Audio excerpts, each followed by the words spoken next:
Morning everyone, welcome to Ask the Expert daily series from 8:30 a.m. to 9 a.m. in order to help small businesses. Feel free to ask any questions you've got via Facebook, YouTube, or in the comments on Twitter using hashtag QBATE. I'm Sam Gooding. I've been an accountant now for over 20 years and I really enjoy it. It's something I've only ever seen myself doing, I suppose, from early days. And probably nearly 6 years ago now, I created Gooding Accounts Limited as myself in my bedroom at home.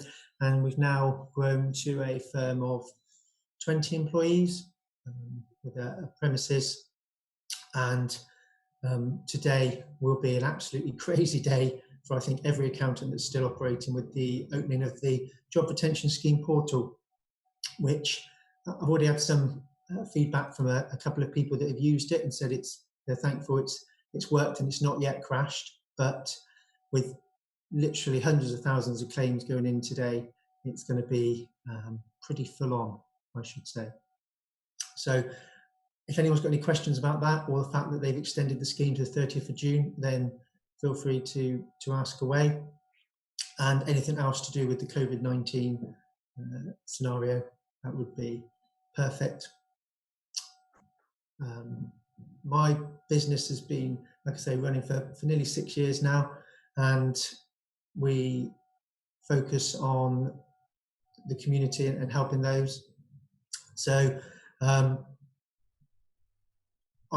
looking forward to answering some questions, and some have already come in, which is a great start. So the first one is from Monk GB from Twitter, who says, how can I start again in QuickBooks? 2 weeks ago, I linked my account. Anything QuickBooks related, I always suggest they've got a fantastic free support helpline. And I would encourage anyone that has a QuickBooks problem to get in contact with them. You can access it from within inside your program. There's a help and support. They're incredibly helpful. It's free. They're very quick, and they will solve the solution, or they will keep working at it until they do. So I would suggest that would be the first port of call, purely because contacting accountants can obviously cost you money. And QuickBooks is part of your package there, so I would suggest giving them a call. I've got Tim from Twitter on a direct message. I've received the business rate grant. How shall I record this?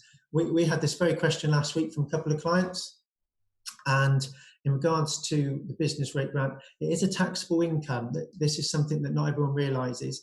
The reason for the grant is to cover the cost of your bills, your rent, and so forth. So it does have to be recorded as recordable. It is VAT exempt, so it's exempt from VAT, but as recording it, I would record it separately under other income within the accounts and show it as such, and then you can allocate the expenses against it. So it is, like I say, taxable and should be recorded probably under other income within your accounts in that respect. I've got Albert on Facebook Messenger. As a small scaffolding company, am I entitled to help from the government? It's a bit vague, that one, Albert. It depends. Again, if you're a sole trader and you submitted a tax return for the 5th of April 2019, then yes, you would be entitled to the self-employment grant, which comes into effect the portal is meant to open in late May and the payments become through in June. So there may be help for you in that respect. If you're a limited company, you may be able to furlough yourself if you're not working at all at the moment.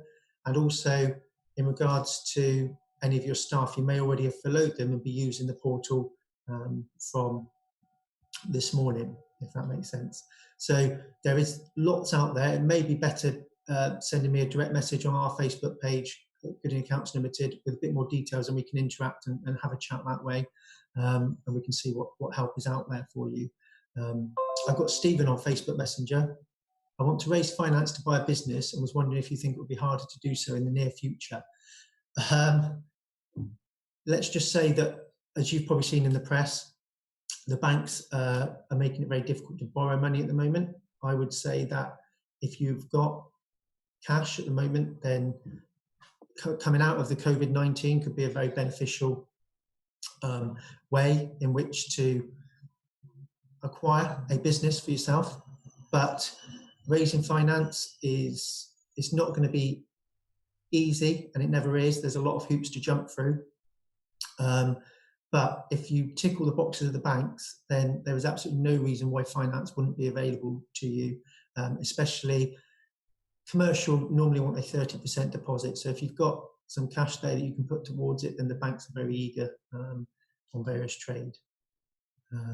So yes, the answer to that is it may be more difficult, but again, it depends on the situation. Jacqueline from Facebook Messenger. I have an office, but have the last 6 weeks been working from home, and I'm sure that will go on for quite some time now. Am I right that I can deduct parts of my home as office space, and how would I calculate that? This question is one that we get asked quite a lot in regards to use of home as office. Use of home as office is an adjustment that is approved by HMRC. Their rate was always at £4 a week. But if you're willing to put the graft in, put the hard work in, you can make a claim for the use of home as office. And there's various aspects that come into that. So, for instance, you can claim for the mortgage interest element, not the capital repayment, the interest element, and your rates and your heat and light and so forth, all the various aspects that you would have in an office. And the scenario to do this that we would look at is potentially record all your annual costs for those overheads, and then calculate the room that you predominantly use as your office, if you do so, and then work out that office as an entire percentage of your entire house, and then take that percentage of your total annual costs. It's normally about 8%, 9% of your total annual costs. As long as you've got the supporting documentation and the calculations behind it, then there's a good chance that there won't be an issue with that claim at all. But if you want to claim the minimum, it was always classed as £4 a week.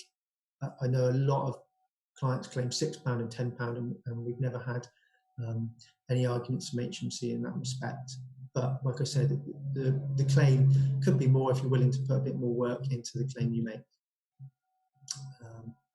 Just look, there's more questions flying in, so bear with me 1 second. I've got Karen, with the new announcement of at least 3 more weeks of lockdown, can any businesses open? I've heard legally businesses can open as long as they can social distance and follow guidelines. Is this correct, or is it just for essential businesses? My friend has a small wine store. Could they open? The businesses, legally, businesses can open. That's probably not my total remit, because that doesn't really fall under the accountancy and so forth. But I did read last week that off licenses were allowed to open. I did see that one. So I don't see any reason why your friend with a small wine store cannot open in that way. So there's no reason at all. But again, if you're looking for clarification on that, I would be more inclined to talk to the small federation of businesses and go from there. I have found out, this is Jeremy from the Twitter, I have found out that I'm qualified for the grant for small businesses and I'm currently in a queue to receive it. I can imagine a lot of businesses are. How long do you think I will have to wait? From my own experience, we've had clients that have applied late March, early April for the grant and have still not received it. And then I've also had businesses that claimed the start of last week, end of the previous week, and have received it. So don't panic. The councils are getting through everything they can. There was an extreme influx at the start, and so don't be frightened to get in touch with them. Just give them a little email, a little bell, and see what they can do in regards to your application. The other thing I would say is to anyone out there that's not yet claimed for this, and we know that we're based in Wiltshire. I know in Wiltshire alone, at the end of last week, there was 3,000 eligible businesses that had not yet claimed for the small business grant, which was worth a total of £30 million. It's a crazy figure. So if there is anyone out there that hasn't claimed for the small business grant and they are eligible, I would encourage them. It's £10,000. It's money that the government are enabling small businesses to have to support them. And similar to Jeremy, you may have to wait a little bit, but I would certainly look to get on and make your application and make your claim, because it could well be worth it to you. I've got another question from Karen. With the new announcement, Elise, I know we've done that one, sorry. I've got Ben from Twitter. I see the furlough scheme has been recently extended. Is this the same for self-employed?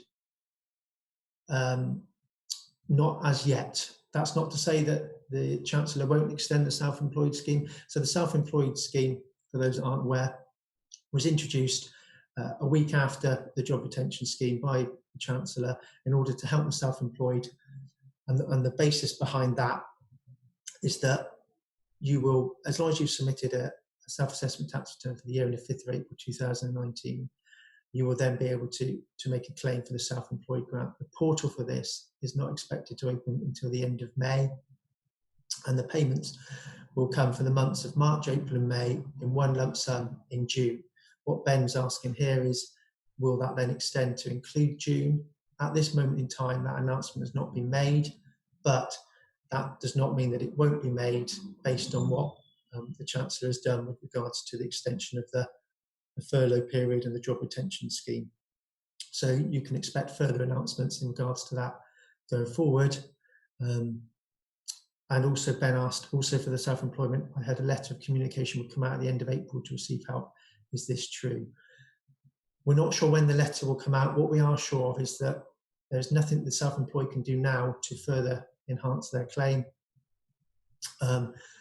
They can send through the HMRC will send through applications and letters, as Ben has sent there, to people that they feel are eligible for the claim. So what they ask is that nobody contacts them at this moment in time, or they are snowed under with dealing with everything else, and it will only delay the creation of the portal for the self-employed in order for them to make the necessary claim. What other people are also asking that we've had from clients is, I started self-employed after the 6th of April 2019. Will they change and help with support for that? The answer again at this present time is no, but if you watch the Martin Lewis Money programme, or you talk to anyone from the Federation of Small Businesses, they are very keen to try and get support for people in this respect. And it may be that in a month's time they draw another line in the sand and say to anyone that has already submitted their April 2020 tax return that they will take these figures and support the self-employed in this way. So I would encourage everyone to keep their records as up to date as possible. You can submit your 2020 tax returns. As of now, we've passed the 5th of April 2020. So if anyone's looking to do that, then they certainly want to get on and get it done, just in case the government changed the goalposts, which they did with the job retention scheme. And again, they may do with the self-employment at the same time. It is a difficult period for everyone. Anyone that is suffering self-employed wise, they have talked about universal tax credits. Another thing that is paramount is the mortgage holiday, 3-month mortgage holiday. That can really be beneficial to you to delay your mortgage for 3 months. Be careful that they will obviously add the interest to this at the end. Something that a lot of self-employed people don't realise is that they've got their vans or their vehicles or equipment on HP and leases. You can contact these companies as well and ask for a 3-month holiday for that. So bear in mind there's lots and lots of different ways in which you can try and help your cash flow over the next 2 or 3 months to see you through until that big June lump sum payment comes through. So I've got Raja from Twitter. I want to start a hair wigs business online, but just not sure if businesses will survive now or not. Is this a bad time to start a business? The key for anyone at this moment in time is making sure that their business survives, so that they see us through until whenever we come out of the period of COVID-19 and what we're suffering right now. An online business is probably going to be one of the stronger businesses at the moment and for the foreseeable future, just purely because people, with the social distancing and what is going on with the way we are working at the moment, and how long, some of what we're going through may become permanent. Some of what we're going through may go back to how we were. So I think if you've got some finance behind you, then there's no reason not to start a business, but you've got to believe in your business. You've got to have confidence in it. And also you've got to test and measure and check there's a market for it. There's no point in opening a business if the market's already saturated, if there's not a requirement for it. If you feel that there is a hair wigs business, and it might be for cancer sufferers in that respect, but also it might be for just purely fashion. It might be for fancy dress, all those sort of areas. So it depends if you're going to cover all those areas. So any business you look at, you want to make sure that it's viable. So you want to make sure you produce that business plan, but also check that there's a market for it. It's key. But as I said, online would be really good right now. No reasons not to. You're not necessarily affected by the fact people can't walk into a shop. You're keeping your costs low at this moment in time. And it's probably a business, if you're already employed at the moment, it's probably a business you can get off the ground without having to sort of give up your full-time employment at the moment. So you really can test. And then after 6 months, 9 months, a year, it starts to produce you more income than your employment, and that's maybe the time to switch across. So there's lots of options out there for you. But if it's a dream, if it's a goal of yours, then there's absolutely no reason for you not to drive for that. Passion is one of the big things that will make a business sink or swim. I've got another message. I've got Anna from Twitter. I'm drafting a business plan that I want to start when this is all over. What type of insurance is crucial to have? It depends what business you're getting into. There's various insurances out there. We work very closely with an insurance provider that answers any insurance questions that crop up in regards to ourselves or our clients, because insurers are regulated differently to accountants. So we can give you some basics, but it's always best to speak to an insurance expert. I'm more than happy to share that details of the guy we talk to anyone that sends us a message. But you will need more than likely public liability. You may need, depending on what aspect you're in, professional indemnity, and then you will need, if you've got a premises, you will need all your contents covered as well. So that there's so many different insurances out there, but it comes down to what business you're producing, and hence why it's always best to speak to an insurance expert in that regard. I've got Simon Breen from the Facebook page. Is the portal open? I can't access it. I've already had feedback from a couple of clients. I take it Simon's talking about the job retention portal. That, as we said earlier on, is going to be a crazy day, and it may be that it's already dropped, Simon, due to the sheer weight of numbers. But I did have feedback from a couple of clients that it was open and they'd managed to put their claim through early this morning, and they were raving about how good it was at that point in time. So it is open. Whether it's closed again, I've been on here for the last 20 minutes, so I can't tell you, and none of my team have been able to access me. But it was definitely open 8 o'clock. I've had a couple of clients put claims through, and I would suggest that you continue to try. I imagine today could be a very frustrating day for all of us in regards to the portal. There's no one to ring, so it is only an online claim, so you will need to keep trying in that respect. I've got Ken from Twitter. How long does it usually take before a new business starts seeing a good profit of their business? After how many years would you say you can wait before questioning if the product offering is right? That's a very interesting one, Ken.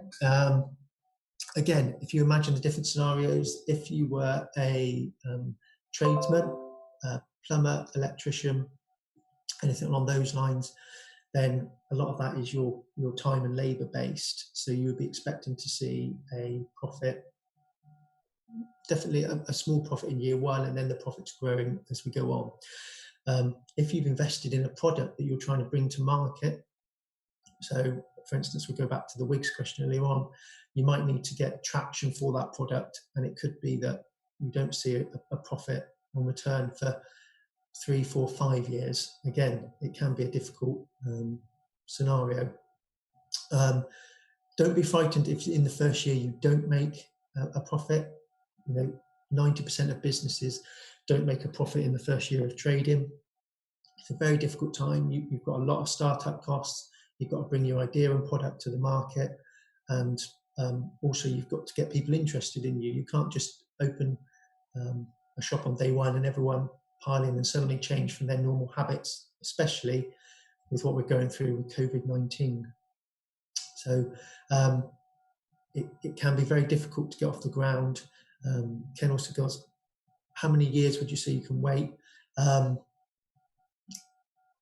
That comes down to your dream finance, and again, it comes down to that test and measure. You need to see if there's a demand for it, or if you think there's going to be a demand for it. It always used to be quite common that we would follow a couple of years behind the sort of what was happening in America and so forth. I think that has been squeezed a lot more down now with the advancements on technology and so forth. But in your heart, if the figures aren't telling you that something's working, then at some point you have to pull the plug. I had one client recently whose dream was having a coffee shop. Opened the coffee shop, first 3, 4, 5, 6 months it was doing fine. First couple of years it's been ticking over. Last 18 months it's really dropped away, and we sat down and we had a chat, and it's a dream and it's goal, but in her mind she knew that it wasn't ever going to pick up again, especially this happened just before this crisis came about. But it comes down to the figures at the end of the day, and if after 4 years she's had to shut, obviously she's devastated, but she can't keep losing money longer term, because it will impact on her family life in the long term. So that is a personal preference, a judgment in that respect. I've got Jessica from Facebook. Hi, I'm a very new entrepreneur and business owner. What kind of records should I keep of the business to file taxes? This one I would very much encourage in today's society to keep electronic records, because it's easier to access your data all the time. So QuickBooks is a prime example, and we go with that. So depending on the size of the business, there's different options. You've got QuickBooks Self-Employed. You've got the basic and the advanced, the premium. There's different packages for different levels of requirement. But if you use those, you can then keep an accurate record of your income and expenses throughout every month, day, week. So you know exactly how the business is doing from day one to day 100, 200, 300. In regards to that, you can then keep electronic copies, because that's perfectly legitimate, of the invoices and receipts that you receive. And these can all be uploaded to your QuickBooks program, so it interlinks quite nicely. There are other apps out there that help support that. You can use QuickBooks itself, or you can use another tile app if you prefer. But you need to keep all your invoices and receipts in either physical or electronic form. Keep all your bank statements. And I would always suggest, if you're a sole trader, having a separate bank account for your records and so forth, rather than mix it in with a personal bank account. The reason behind that is that if HMRC do ever inquire into anything and they ask to provide all your bank statements, you don't really want them looking through all your personal spending. So if it's just a business account, you can provide your business account, shows all your income and outgoings, ties up with your QuickBooks program and so forth, and then everything is ticking those boxes.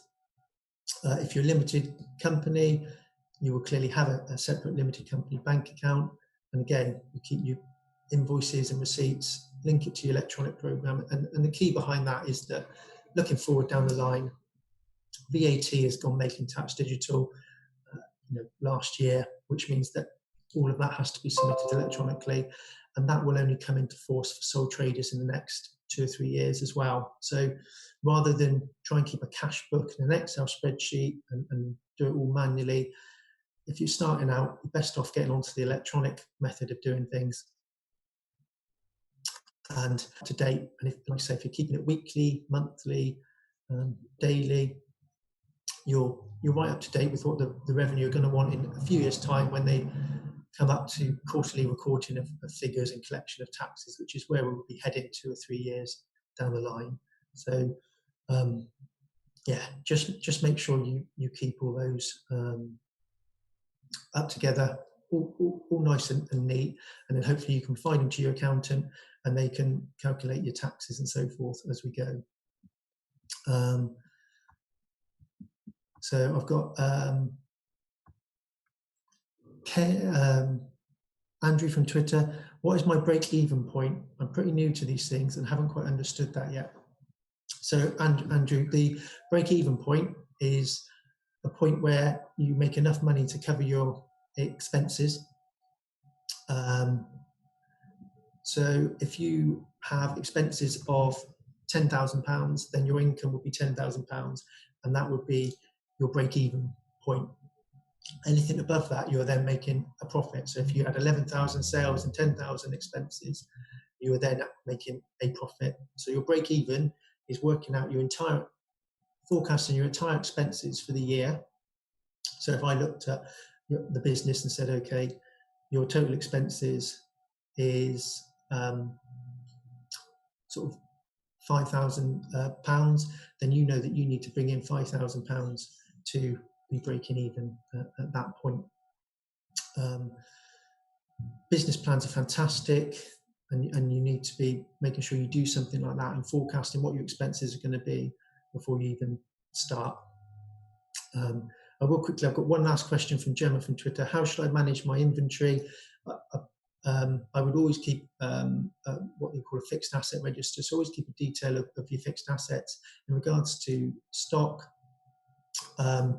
always keep details of your stock and so forth that comes in and out of the business, and keep a stock schedule and just do a stock take at the end of every month.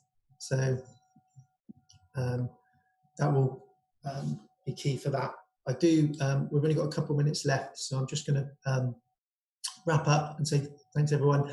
We have got someone fantastic coming tomorrow, Brendan Concannon, who is often designing and building high-end sophisticated power units, have now, due to the NHS crisis, turned their skills to manufacturing a bespoke, simple design ventilator actuator that can be further developed to assist the nationwide and worldwide push to resolving shortages in a group effort to save lives. Brendan is on at 8:30 tomorrow morning, talking about what he's done there to help the NHS. Please bear in mind that I've gone through quite a lot in half an hour there. There's been a raft of questions. If you do have any further questions, feel free to look us up at www.goodingaccounts.co.uk. Send us any direct messages. Quickbooks also offer support in their small business community on Facebook. So if you can go and join it. It's totally free. You get free advice from accountants and business experts 24/7. So any questions or queries, please feel free to go into there. I've been Sam Gooding, and if you have any queries or anything you want to ask me, feel free to get hold of us. info@goodingaccounts.co.uk. I've said the website www.goodingaccounts.co.uk, and I'm sure with the job retention scheme opening today, there will be lots and lots of help for people talking about the portal status on the Quickbooks small business group, which I just mentioned above, or feel free to get in hold of your own accountant if you have one. So that's Sam Gooding from Gooding Accounts. It's been great to talk to you this morning. I hope everyone stays safe and well in this difficult time and gets through this week, which will be crazy with everything that's going on, as with every week. All the best to everyone.